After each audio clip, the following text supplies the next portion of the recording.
Bună seara, stimați telespectatori! Șoc și groază la Pitești. La scurt timp după celebrul caz de la Craiova, două asistente din cadrul Armatei Române sunt internate, una la terapie intensivă, cealaltă la reanimare, deoarece alt bărbat s-a prezentat la înrolare cu o pulă de 1 metru. Este vorba de prostituatul din Pitești. Avem informații cu privire despre asistente.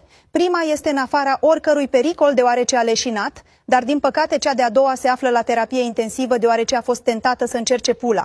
Ajunsă la spital, medicii au fost bulversați când au văzut ecografia abdominală, au declarat că este prima femeie cu 2 intestine groase. Femeia a declarat că a suferit o colonoscopie. Dar piteșteanul a mărturisit adevărul și a declarat că a făcut o proțapă, a tras-o ca Vlad Țepeș cum trăgea dușmanii pe suliță. Tot el a mărturisit că a remontate 8 bile de calibru 6,62 pe bijuterie. Auzind acestea, MAPN, Ministerul Apărării Naționale, s-a autosesizat, iar împreună cu președintele Claus Iohannis au luat o decizie strategică. Priviți!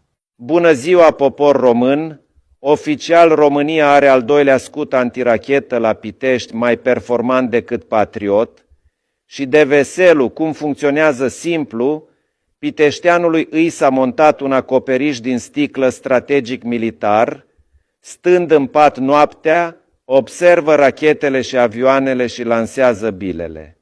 Aseară a fost testat cu succes și a doborât 2 avioane rusești și pe Moș Crăciun, care încercase să intre pe coș. De astăzi dormim mai liniștiți, deoarece avem sistemul Pula de Aur. La revedere!